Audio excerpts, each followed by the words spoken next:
Oui, bonjour à toutes et à tous. Voilà, je vais vous parler d'une entreprise qui me tient à cœur, puisqu'elle me doit 35 000 euros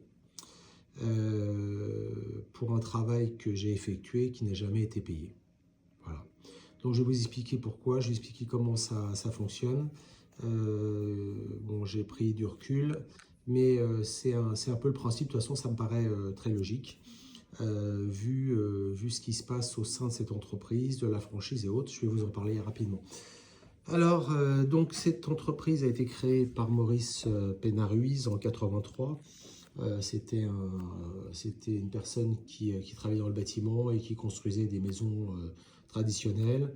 Il a souhaité dissocier les deux et faire en sorte que les personnes puissent, après avoir obtenu le bâtiment, ce qu'on appelle le gros œuvre hors d'air, hors d'eau, donc murs, toiture et fenêtres, finir avec le second œuvre, l'intégralité de leur maison pour en réduire les coûts, alors ce qu'ils disaient entre 30 et 35%. Bon, ce qui est bien entendu tout à fait faux. Jusqu'au jour où ça n'a plus marché, que Platina Finance est rentré, que Pénaruiz a été débarqué pour Matseria Coelho, un PDG, puis lui-même débarqué pour Damien Herring, polytechnicien, banquier, petit copain de Macron, enfin je suis copain dans la même lignée, hein. Et lui, c'est un pur, un dur, un polytechnicien, comme je le dis, mais bon, un gars qui n'a aucune empathie, enfin, c'est juste hallucinant. Incapable de dire bonjour aux gens autour de lui qui travaillent pour lui, enfin, c'est fou. Donc, Damien Herring, voilà. 11 entreprises. Donc, écoutez, il suffit de taper recherche société et vous allez toutes les avoir.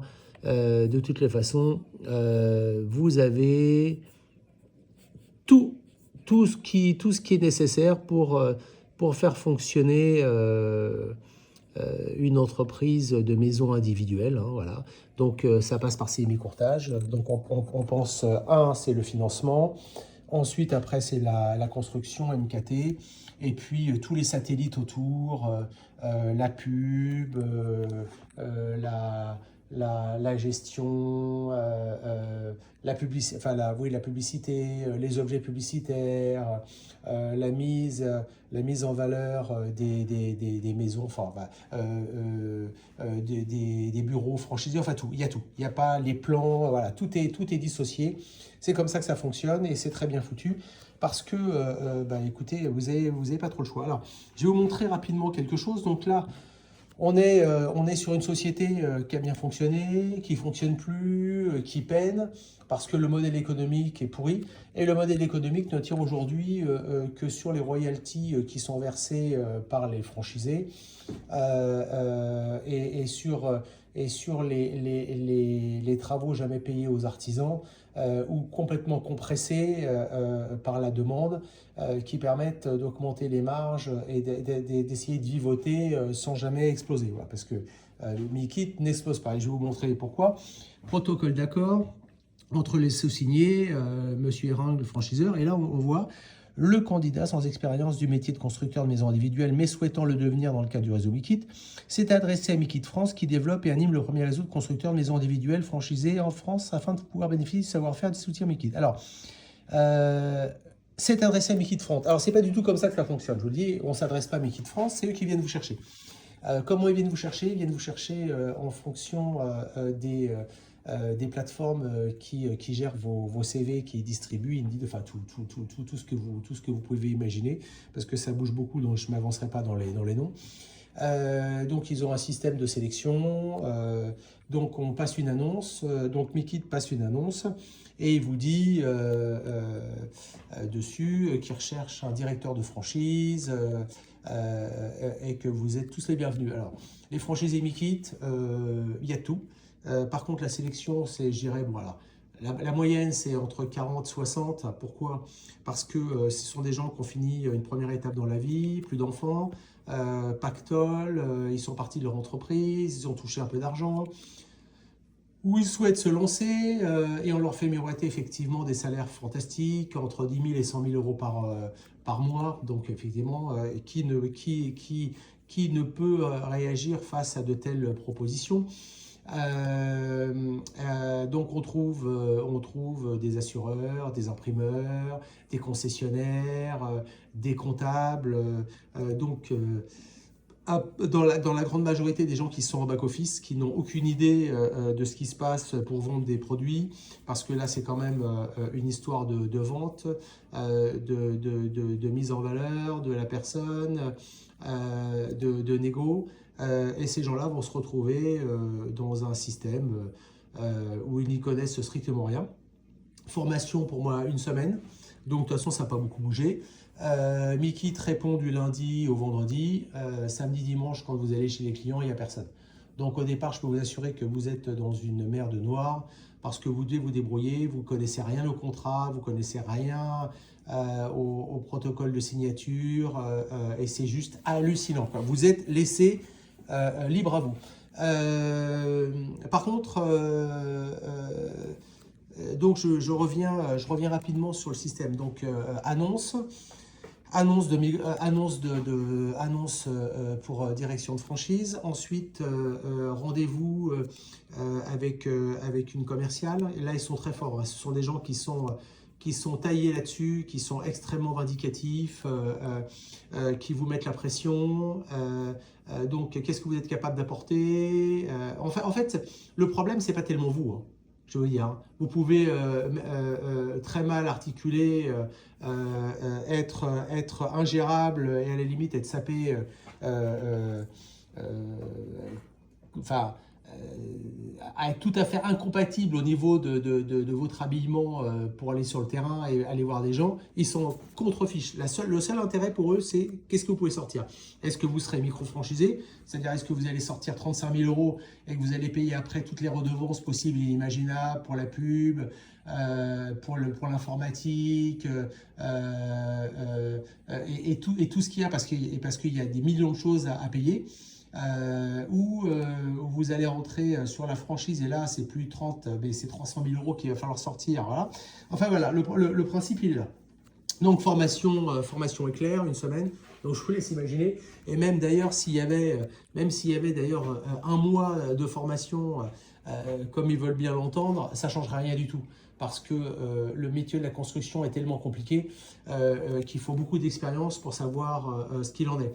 Aller chercher des terrains, rentrer en contact avec les clientèles, analyser pour pouvoir ensuite faire des propositions aux différents organismes gérés par Mikit, parce que c'est à vous de les sélectionner avant, aller voir l'urbanisme pour gérer un dossier, alors vous n'y connaissez rien, je vous laisse imaginer un peu ce que ça laisse entendre. Voilà. Donc, quelle est la problématique? Elle est très simple. Il y a trois sources de revenus chez Mikit. Les franchisés, donc un turnover monstrueux. Et je vais vous montrer quelque chose, hein. On est en 2016 et la plupart des gens qui sont ici ont fini. Il n'y en a plus, hein. C'est-à-dire quelques années après, il n'y en a plus aucun. Donc ça, c'est du liquide, hein. C'est 25, c'est 60, c'est de l'argent, c'est des royalties. C'est des apports conséquents, hein, parce que ça tombe très vite, donc ça c'est très important, il ne faut pas négliger l'argent qu'ils prennent avec ça. Deuxièmement, les clients avec ces mi-courtages, donc les pourcentages qui touchent sur les crédits, sur les obtentions. Ensuite, après, on a la pression qui est mise aux artisans qui ne sont pas toujours payés. Pourquoi? Parce que on va leur reprocher un mauvais enduit, des tuiles mal posées, une jointure sur un Velux, enfin tout ce qui peut être possible et inimaginable pour ne pas payer ou pour décaler, c'est ça. Et puis la pression, voilà, on est d'accord pour vous prendre. Vous avez 10 chantiers sous condition que vous réduisez votre marge à fond. Ok, d'accord.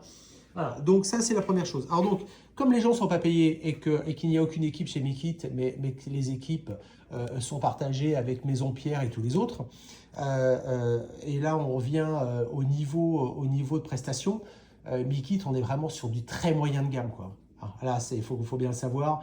Il n'y a pas de finition, on est vraiment très limite hein, sur la proposition. Les gens ne se déplacent pas, les chantiers, ils n'ont pas assez de personnes, donc ils sont comme les autres, quand il y a des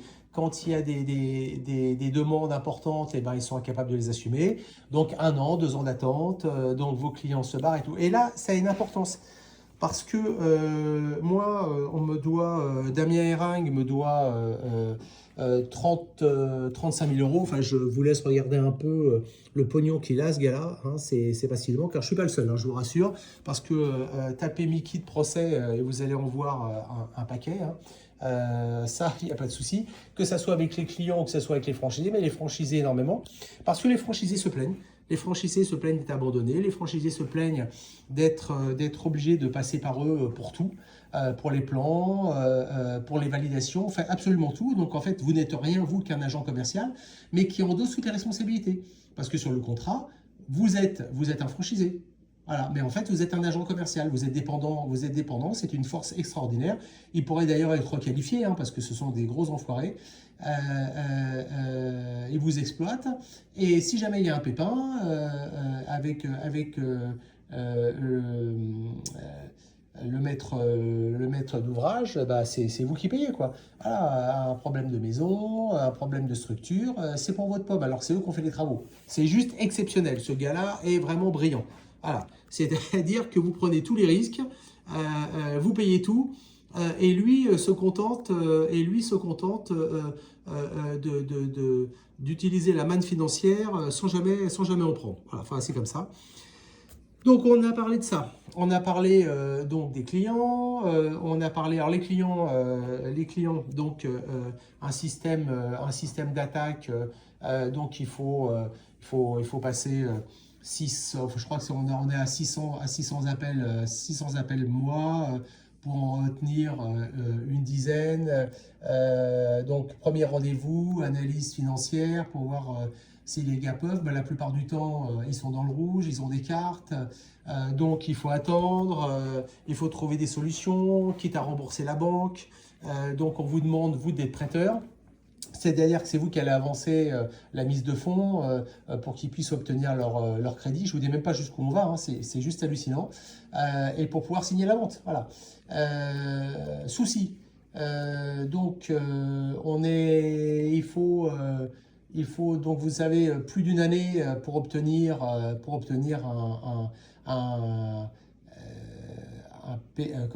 PC. Un PC, c'est quelques mois, mais avant de rentrer dedans, avant d'avoir les terrains, il n'y a rien avant 1 année. Ensuite, après, il y a la construction, donc vous rajoutez du temps. Donc ça veut dire que pendant la première année, vous comptez les mouches. Ensuite, 18 mois, vous pouvez éventuellement sortir quelque chose quand c'est bon.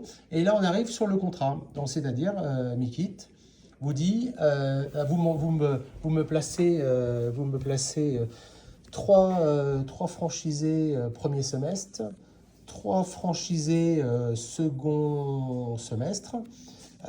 Et si vous avez le malheur effectivement de faire glisser l'un sur l'autre, à ce moment-là, vous perdez l'intégralité de la vente. La problématique, elle est simple, c'est que vous êtes lié à l'ensemble des entités Mikit, savoir que pour les plans, vous êtes obligé de passer par eux, savoir que sur les délais, vous ne les maîtrisez absolument pas. Vous êtes obligé d'attendre pour les chantiers, d'attendre pour les vérifications de terrain. Donc vous avez une strate extrêmement complexe que vous ne maîtrisez pas, puisque c'est eux qui ont toutes les clés et qui peuvent décider ou non de vous faire partir les maisons sur un semestre, voire l'année suivante, sans que vous puissiez rien faire. Donc en fait, on vous reproche de ne pas être dans les clous, alors que c'est eux qui maîtrisent tout. Et là ça vaut 35 000 euros. Voilà. C'est tout à fait le principe de Meekit, hein, de la recherche extrêmement violente à leur façon de procéder. Il suffit, je vous ai montré tout à l'heure la liste des agences, compter le nombre de défaillances qu'il peut y avoir, elle est juste stratosphérique, quoi. Voilà, et c'est tout à fait logique, hein, parce que quand vous n'avez aucune compétence, quand vous ne savez rien faire, quand vous êtes incapable de parler à la clientèle, quand vous êtes incapable de faire des sélections de terrain et l'intégralité des choses, eh ben, vous ne pouvez pas gagner d'argent. Voilà. Donc Meekit vous ment de la plus belle des façons.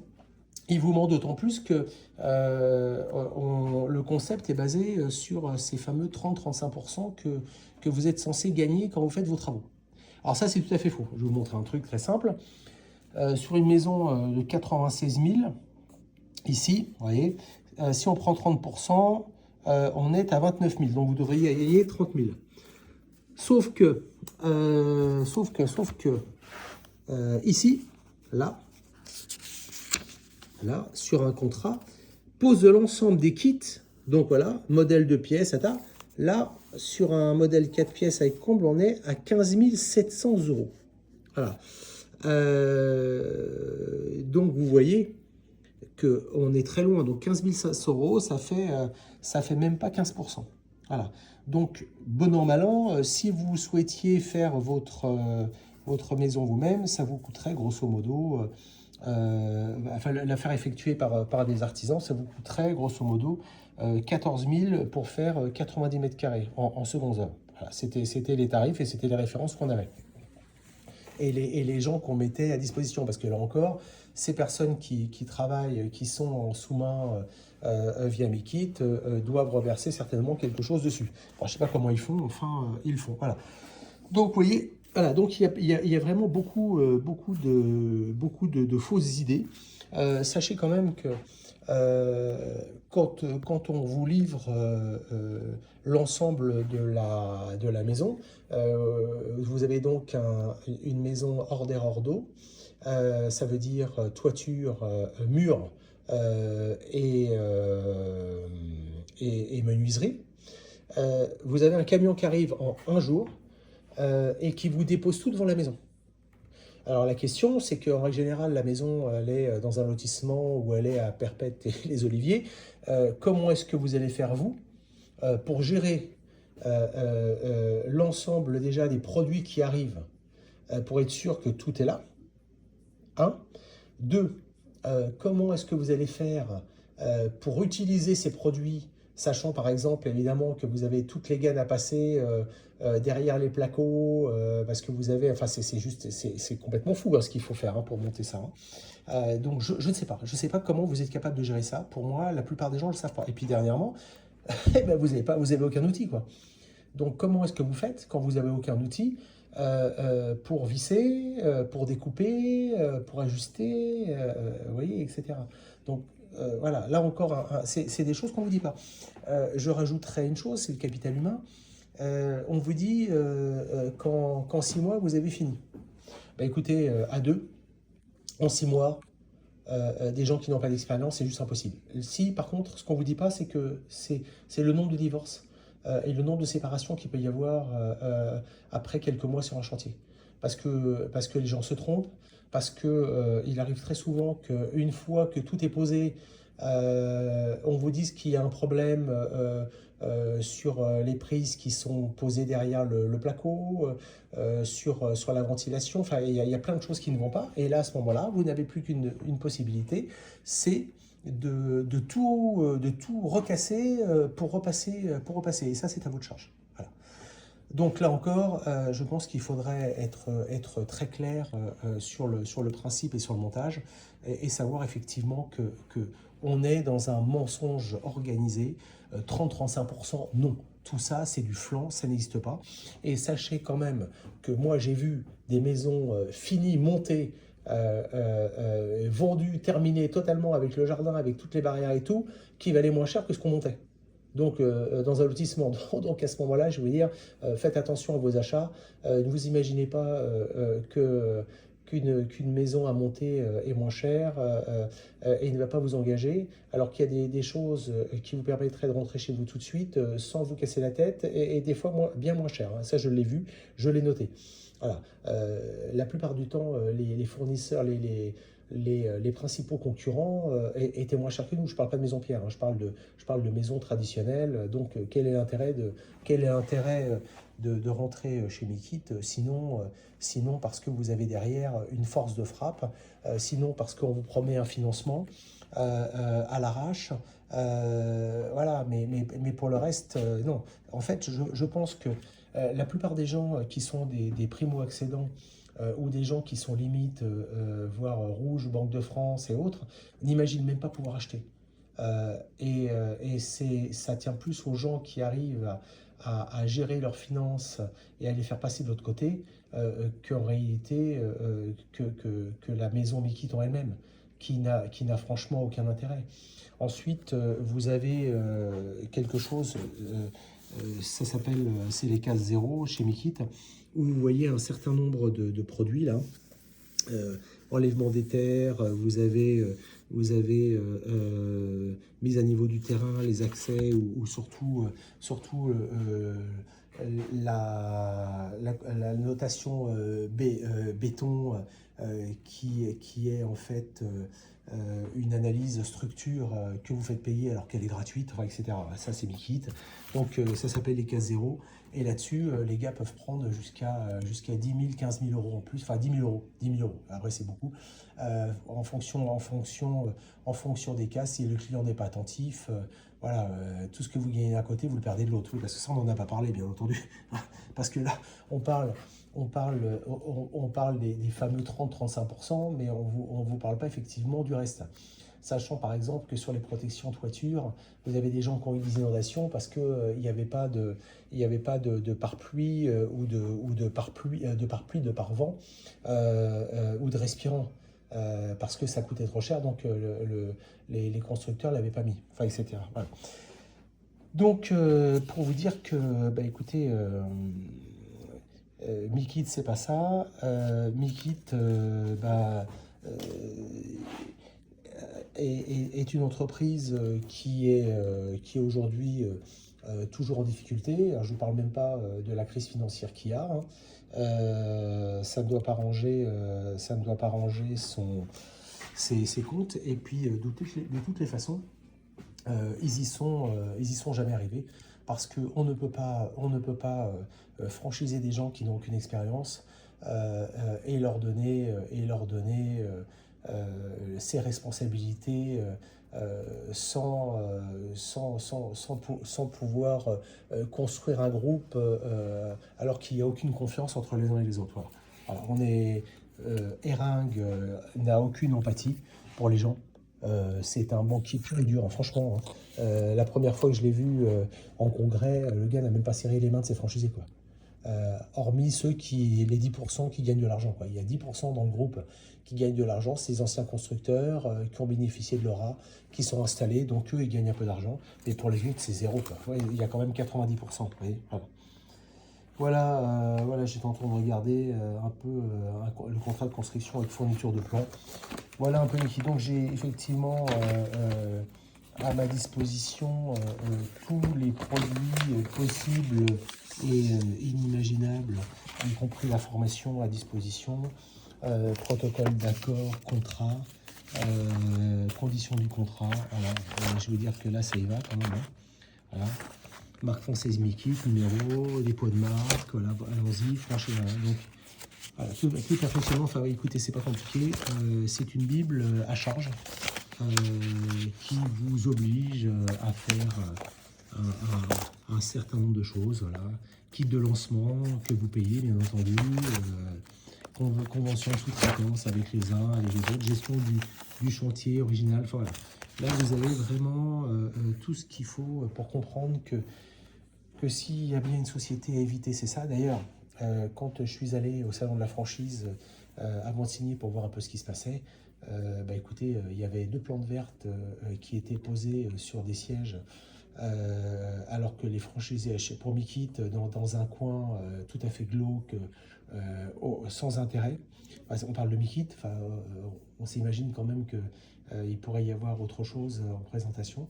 Et autour, ça bougeait énormément puisque vous aviez des franchisés qui étaient extrêmement pérennes, reconnus, où on passe de le devenir. Voilà, donc je continuerai dessus en vous expliquant un peu les tenants et les aboutissants.